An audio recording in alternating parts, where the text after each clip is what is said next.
Hi, we're really excited to be talking today to Jana Danielson, who is a pelvic floor expert and founder of the women's health brand Bloom Better. Hi. Hello, ladies. Hi. It's brilliant to talk to you today. Of course, this is something that I think all women should talk about, and that is, of course, pelvic floor, because it is something that's kind of hushed up. You see all of the adverts for kind of pads and everything else, and we kind of taught very, very mildly, you should look after your pelvic floor, but no one really actually says how. And it's normal to use the pads now. It's been normalized to be incontinent. Yeah.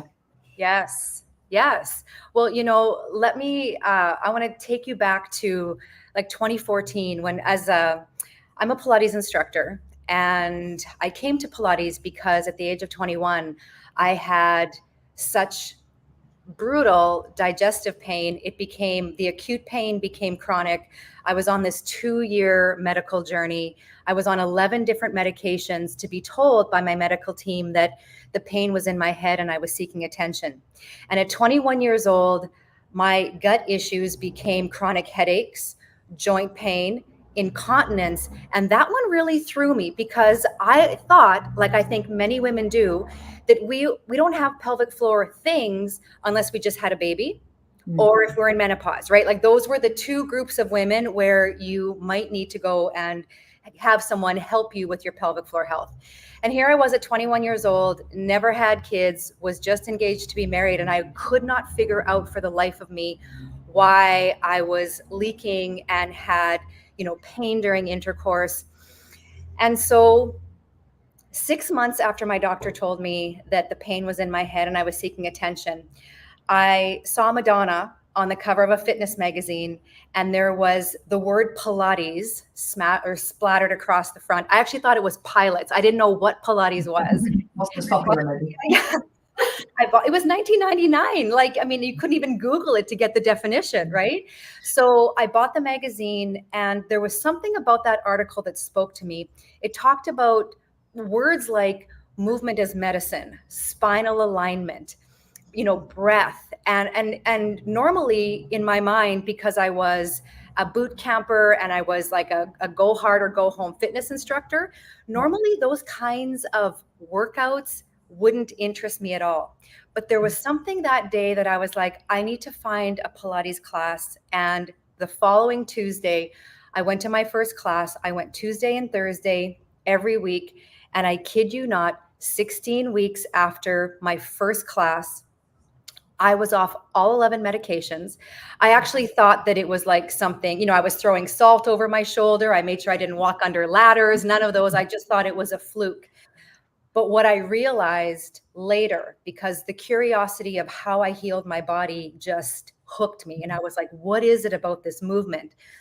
What I realized many years later was that my whole body, my whole terrain, if my body was a garden, my garden was not flourishing because of my pain.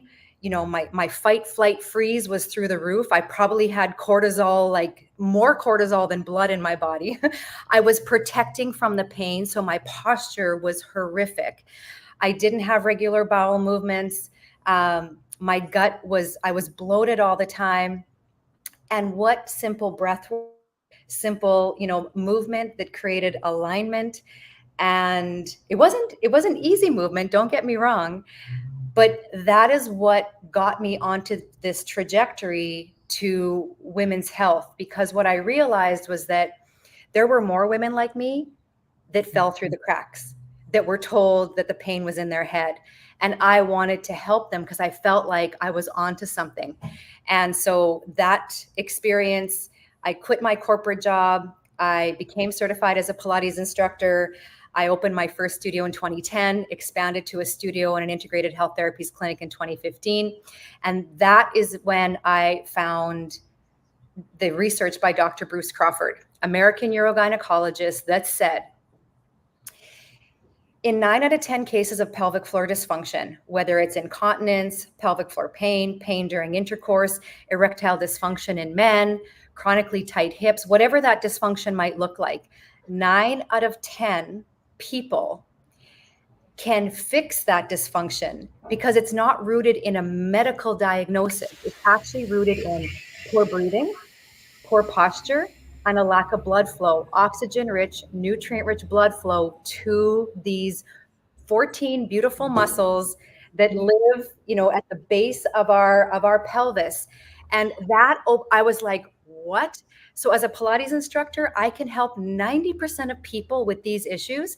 And I answered the call. I went all in and really started to learn more about pelvic floor health. And when I learned the fact that the pudendal nerve, which is the main nerve that runs from the brain through to the genitals and the pelvic floor, if you were to Google what is the Latin root of the word pudendal, what's going to come up is an area of shame.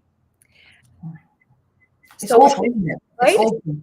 It was like, when I learned that, I was like, no wonder we don't talk about it.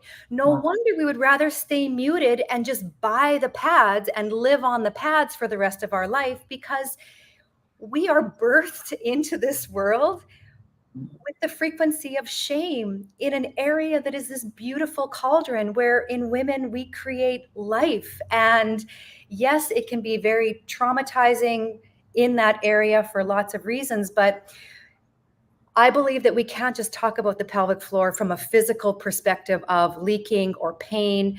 There's emotionality to it, and there's this beautiful energetic and spirituality to it that when you put those all together, you can heal whatever is going on in that part of your body. Gosh, that's a beautiful explanation. Really amazing. It's also, there's amazing names for that area as well. I mean, we do call it our core. We call it our core. So you have to realize, that as a chiropractor, all strength starts there.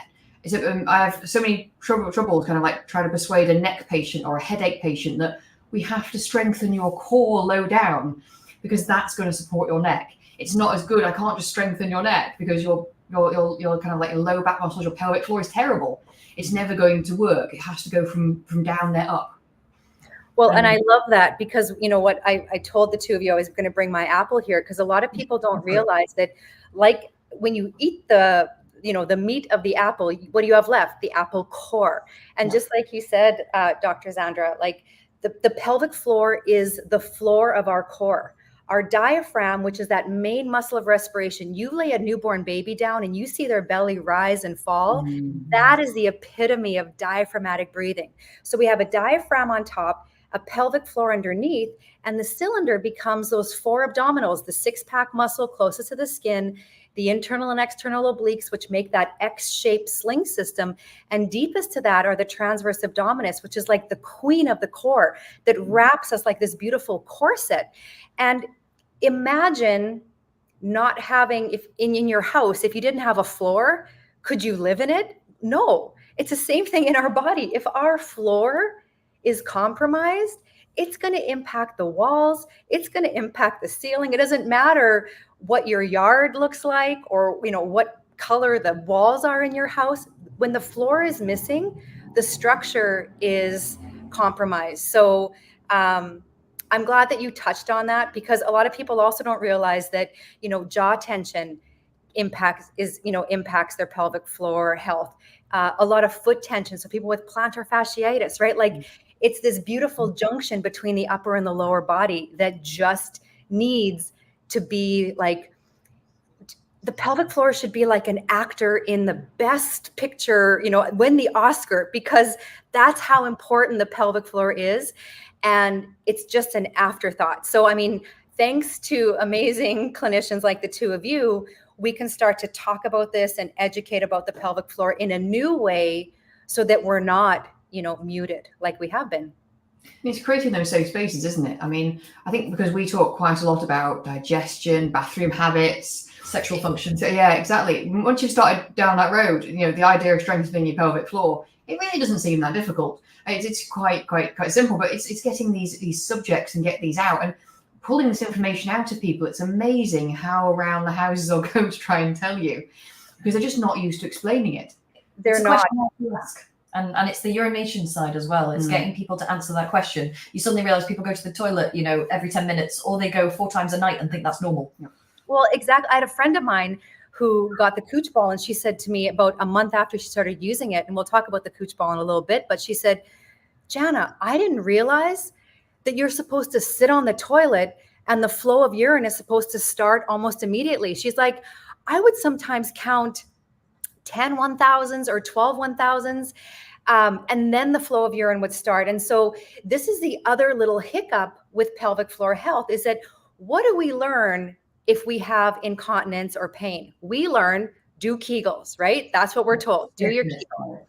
Here's the problem, is that a pelvic floor group of muscles, just like any other muscle in the body, can be to have too much tone, hypertonic, right? Too much tension, and tension doesn't equal strong. It might have tone to it, but it doesn't mean it has function to it.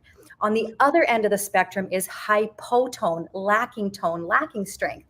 And do you know that most people that have pelvic floor dysfunction, they're living in that hypertone state. They've got too much tone already. So now we're saying to them, you need to Kegel every day, which is, guess what? Adding more tension and more tone to an already dysfunctional muscle. So now a woman is like, well, I do my Kegels every day. I'm still coughing and leaking. I still have to put a pad on when I go for a run. I must have to do more Kegels, right? So we end up on this cycle. And really what those women need is the release work, is to learn how to let go. It's like like I said, every muscle in the body has two jobs. It needs to work and it needs to rest. Could you imagine if we worked all the time? Eventually, we would burn out. That's what happens. And I'm sure, Zandra, you see this in your practice, right? And someone's like, I don't know, why I have this neck tension. I'm doing I'm rolling out, I come to see you, but I've got this chronic neck tension. And it's hard sometimes for people to connect the dots between other parts of the body and where the pain site is, because we become so conditioned to be like, I have a headache, it must be in my head, where you can be like, yeah, but maybe you're dehydrated, right? Maybe it's your tech posture. So I just like to mention that, because for a lot of us, Kegels are actually the last thing we want to be doing to be able to heal and create function in that part of our body. And the more stressed you are, the more you're going to tighten up anyway, and the more anxious you get, and the more upset you get. So the emotional component then becomes quite important too. Absolutely. I would think it's also quite a proponent of pain as well. I think it's a massive myth that most pain comes from weakness. I think that's especially in the UK, that's a very NHS message. It's a big sling is what they say. So everyone always says you only have back pain because you're weak. And I would say 95% of back pain becomes because you're stiff and because you're inflexible. And actually it's the worst thing you can do. I always take all exercise out of patients and go, stop everything. We need to make you flexible, really flexible, and then you can do a bit of strength. But flexibility has always been the key to pain, and not this ridiculous idea you need to do 25 sit-ups or whatever it is to make the joint strong. Exactly. That's exactly it. And sometimes I'll say to the women in my community, like, when you lay down on the couch at night to maybe watch a Netflix show, what do you feel? And they're like, oh my God, like my back is on fire, or, my neck is like so jacked up. And I'm like, isn't that funny? Because if I were to look at you, I would say, oh, that body is at rest. But yet what's going on is not restful at all. So sometimes those light bulb moments, go off where someone's like, oh, okay, now I understand it. Because we can't heal, like you said, in sympathetic, in tension, in stress. We're in survival mode, right? Like when you think about the dorsal and the ventral side of the vagus nerve, right? The vagus nerve, that 10th cranial nerve that innervates every organ in our body. It's like the master switch. We can't fool the vagus nerve. The vagus nerve, you might be getting groceries and the clerk might say, how's your day? And you might say, oh, it's great. But inside, your stomach is churning. You haven't slept in weeks. You're barely making it through day to day. You can't fib to the body. So understanding how simple things like learning how to breathe diaphragmatically, how that can turn on the parasympathetic switch. Or did you know that, standing with 60% of your weight in that big heel bone, the calcaneus, and 40% across the metatarsals, that's going to support the muscles of the pelvic floor. They're going to be able to manage gravity in a much more impactful way. So, gifting these little, I think sometimes we believe it has to be complicated, right? Like healing the pelvic floor has to take time and then really it doesn't. Mm-hmm. And what would be some common signs that people would see if they had symptoms or problems with their pelvic floor? Yeah, so I think some of the more overt ones that we know about are, incontinence, where you are laughing, coughing, or sneezing, and you pee a little bit. Then there's the concept of urge versus frequency. So, you might have bags of groceries in your hands. You don't have to go to the bathroom. You walk up to your front door and you drop the bags of groceries and you fling the door open and you're running to the bathroom, undoing your pants, because in that nanosecond you got to go, right? So there's that urge component to it. Again, the frequency, like when we're unable to either completely empty our bladder, or the other thing that I see a lot of actually is women will think that if they drink less water, that will help the situation. Well, I mean, we know what happens. Now their urine is highly concentrated. The bladder's like, totally irritated from this highly concentrated urine, and it wants to get rid of it more often. So it actually makes things worse. Pain during intercourse is very common. Just generalized pelvic floor pain. I was just, helping a woman in my community, and having some pudendal neuralgia, where even just putting on a pair of jeans for her was extremely challenging. But then there are other things that I feel like you wouldn't necessarily connect the dots to a symptom and the pelvic floor. So constipation. All right. We sometimes don't think about, we think about the vaginal opening when we talk about incontinence, but the anus is like geographically right there, and those muscles are all part of a unit. So if you have a lot of stress and you're holding that tension, the anal sphincter is also going to be, a little, and you might not even realize it. Like it's those moments where you maybe are like watching a scary movie and that the bad guy is right behind the door, and so you squeeze a little bit. Or you're driving down the road and a kid, a playground ball goes bouncing in front of you and you slam on your brakes, everything underneath you holds. Well, some people are so chronically tight, they don't even realize they've got kind of like the literal tight ass syndrome going on, right? Chronically tight hips. There is such a correlation between pelvic floor tension and chronically tight hips. Like when my husband uses the Cooch ball, he swears he can get 20 extra yards off the tee in his golf game because he has more mobility through his hips. Tingly feet, kind of chronic low back pain, that can all be attributed to pelvic floor tension. And even, like I said before, TMJ, we can connect the dots as well. So those are things, like you were saying earlier, Zandra, that if someone wants to strengthen their neck and you talk about the pelvic floor and they're like, no, but I want to strengthen my neck, right? So there are a few examples of some of the more common ones that I would say versus the ones that you might not necessarily put together with pelvic floor dysfunction. What about for men? Because I think there's a lot of prostatitis and a lot of other symptoms going on, I notice, among men, especially cyclists. And I've seen it. It's definitely grown a lot in my practice over the last few years, that a lot of urinary symptoms and burning symptoms and pain in men. Yes, well, a lot of that. And I mean, when you think about if you use erectile dysfunction as an example, if a pelvic floor is too tight, how does the blood flow literally, get into the penis? I have a client of mine who started using the Cooch ball. Gosh, this would have been maybe 2 years ago. And when I still owned my studio, and so I was teaching a guy's class once a week, and we were talking, and I talk to my guys just like I talk to my women about pelvic floor health, because it's a group of muscles, right? And we're not going to have the stigma around it. And so it must have been about 3 or 4 weeks into it.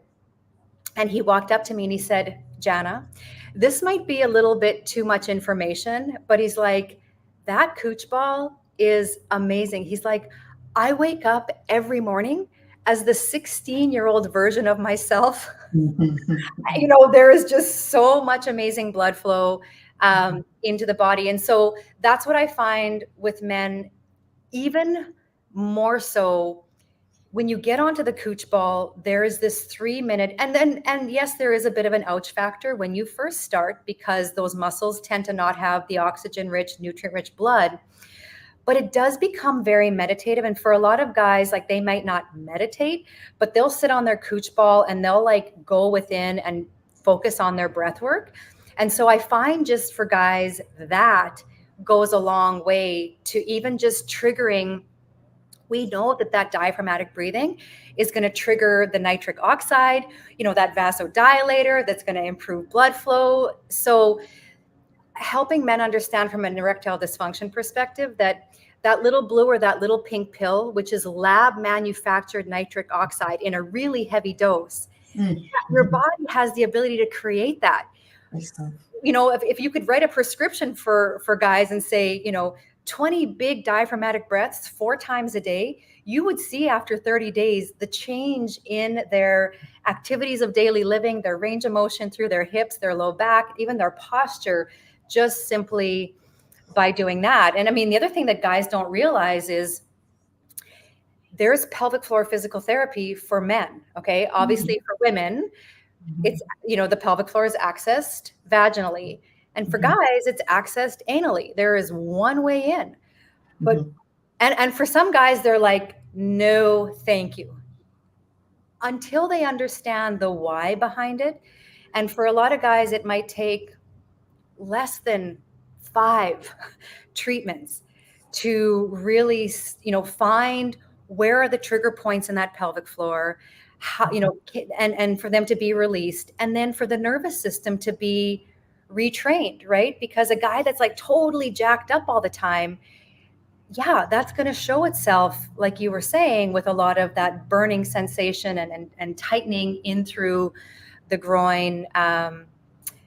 So this is not just a women's issue by no means. And that brings us nicely on probably to talk to, we got one today. I think that's the right way up, that way up, to our Cooch ball. Wait a sec, that way around. And maybe explaining what that is, if that's okay. Okay, for sure. So I wish that this was more complicated to explain, but it really is not. You know, in this world of AI and all these wearable health tech tools, I created the Cooch ball because I couldn't find a tool on the market that did what I wanted it to do. So I knew that I could teach people how to breathe better. I knew that I could improve their posture. But unless they went to my pelvic floor physical therapist in my clinic at the time, I couldn't in my Pilates classes get more blood flow to the area, right? And so I was like, I want to create a tool that men and women can use in my classes that they can take home. And I straddled a foam roller. It didn't work. I'm the mom of 3 boys. So I went downstairs to their toy box one day and I sat on every mini basketball, floor hockey ball, tennis ball. And it was like the 3 bears. Some were way too hard, some were way too soft, but I couldn't find it just right. So this ball is a 5-inch diameter. What you don't see in the ball, and why it's not just like a playground ball you can go to the department store and buy, is that there's the bladder of the ball, but what we did was we found this really cool nylon thread, and we wrapped the thread in a unique design around the bladder of the ball because this ball had to be able to sustain the weight of an adult.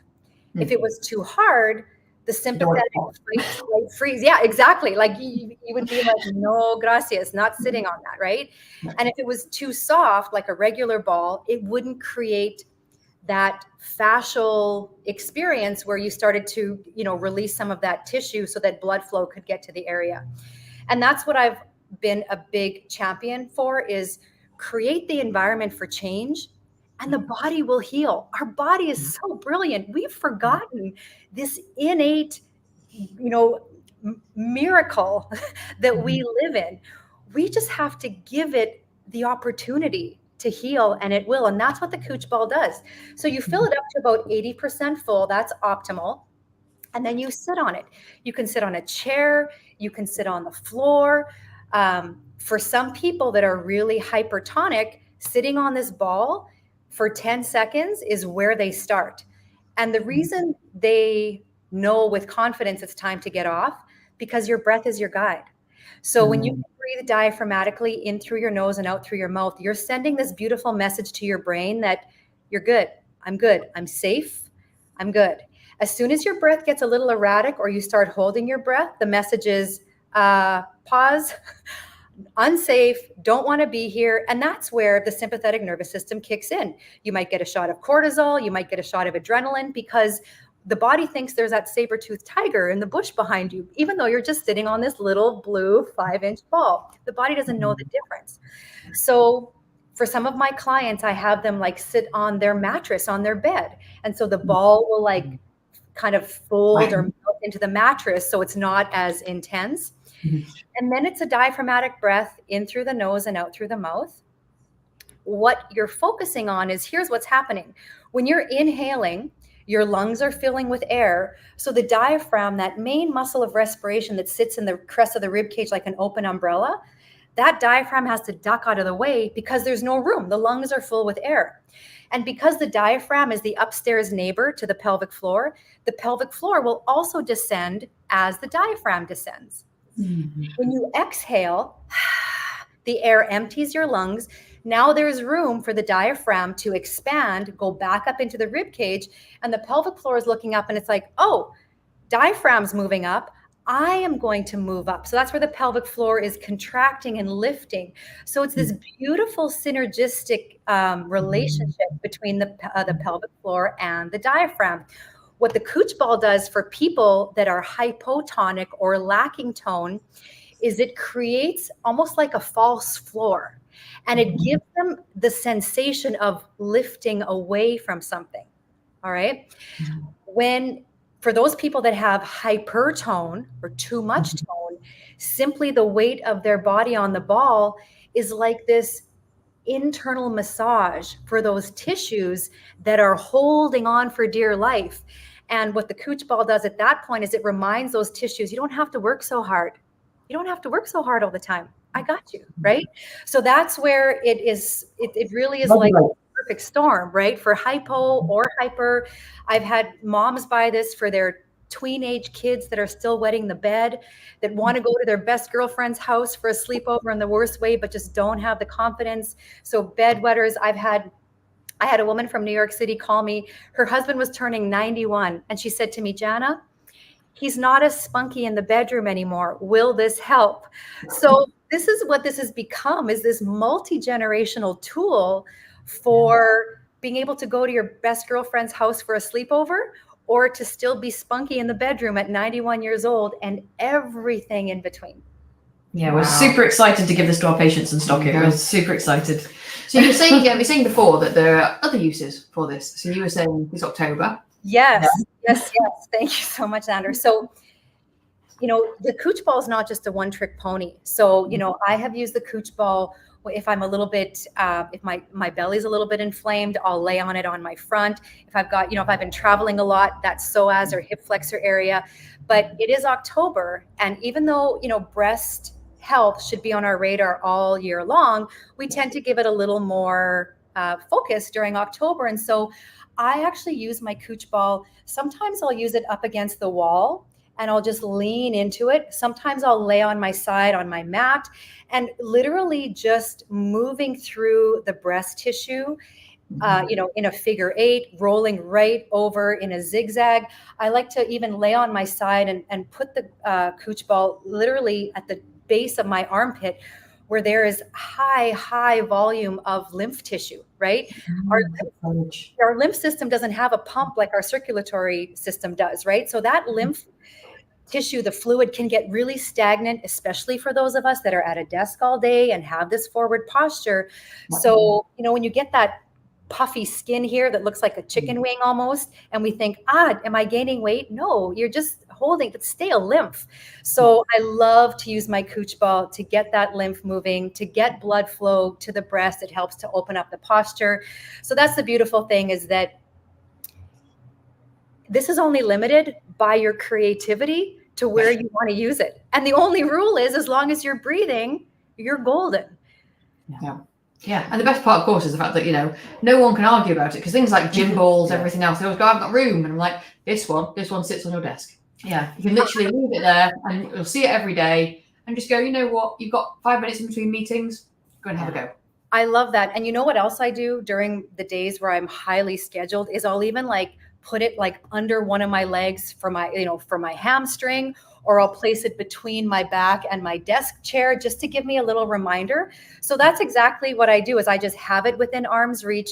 And throughout the day, there's like these little nutritious movement moments that I'm gifting to my body. And by the end of the week, you know, the 3 minutes here and 3 minutes there completely adds up. No, I love it. There's no medication involved. It's fantastic. I think it's great. Perfect. And then we see you know, you've got your brand now that is amazing and is expanding, and you've sent us some of your goodies, which look amazing. We're very excited to try these. Do you want to tell us about that side? Sure. So, I mean, when I sold my studio and my clinic in Canada 2 years ago, I had this like yearning in my soul to really dive into the Cooch ball and the pelvic floor health piece. And I did that for a year. But what was interesting was that yearning didn't go away. It was like there were pieces that were missing, because my community kept asking, as a Pilates instructor, they're like, when are you going to start, you know, doing workouts again? And then, of course, you know, with the resurgence or the surgence of, you know, the Wegovy's and the Ozempics and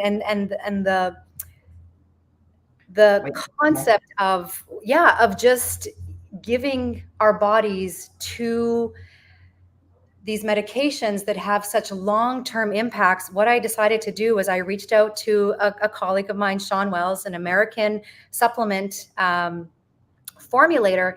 And I said to him, Sean, the women in my community are talking to me about three things. They're talking to me about, you know, getting into perimenopause and menopause and getting all of a sudden this just unwanted extra weight without changing anything. They're getting exhausted. They don't have enough fuel in their tank, and they have this inflammation. Their joints feel like the Tin Man from the Wizard of Oz after a heavy rain. What can we do? And so I had this vision. He came back to me and said, Jana, we can create a custom formulation that works on blood glucose management, which we know is the reason. Every time there's a blood glucose spike, right, we know what is happening. Insulin's being called in, and it's this. I remember being that person that every 2 hours I was grabbing, you know, an apple with peanut butter or a granola bar or a shake, because I was on this glucose spike roller coaster. So we put this amazing ingredient called dihydroberberine in, which has been proven with hundreds of studies to help manage blood glucose spikes, and then manages weight, right? That's the outcome. We put in tetrahydrocurcumin, which is an amazing natural way to manage inflammation. And we know that 85% of the planet is metabolically unhealthy, which means that all disease, right? Right? All disease starts as inflammation. So if we can deal with that inflammation, I mean, I'm talking to the choir here, I know that, but so we added tetrahydrocurcumin, and then we added L-ergothioneine for those little mitochondria in our cells that create those bursts of energy. When our batteries are low, you know, it doesn't matter. Well, I hope it's not a whole bunch of caffeine, but we wanted to find a natural way to be able to boost that. So we have Skinny Vibes in the women's line. We have Hot Dad Vibes in the men's line. I'm so excited, ladies, for you to try it out. And then a few other goodies, the Poop Vibes, Colon Cleanse. I know we sent you some of those. We're looking forward to trying them all. Yeah, exactly. And so they're good ingredients. We've had a quick read through. They're really good ingredients. I think they're going to be exciting. We're a huge fan of trying it all ourselves, aren't we? So yeah, that's how we test. We test ourselves, then our friends, then we literally patients. It arrived today, and I think we spent about 3 minutes before we both sat on the Cooch ball. We both tried this. I've never seen two people so fast pumping the ball. I might have pumped it a little bit high, but it's definitely my heart. Yeah, that brings me so much joy. Because that's all I really wanted to do is, you know, help the moms and the dads and the aunties and the uncles and the grandmas and the grandpas just connect to their body. We become so disconnected, and bringing us back to center, to source, to all of these amazing ways that our body can flourish. Like, imagine the world when the divine feminine is like completely dialed into, her sacred self, and can, support families and communities and workplaces. And, what an amazing world we will have. We'll say it that way. And that's beautiful. That's a lovely messaging. That's a lovely messaging. Perfect. And thank you so much for joining us. That really was amazing. Thank you for having me. I appreciate it. This is my first. This is my UK coming out party, right? I feel like when the Beatles came to the US. Loads more. You will. And of course, we'll share this with all our patients, because literally this was brilliant. Yeah, really, really great. Thank you so much. Amazing.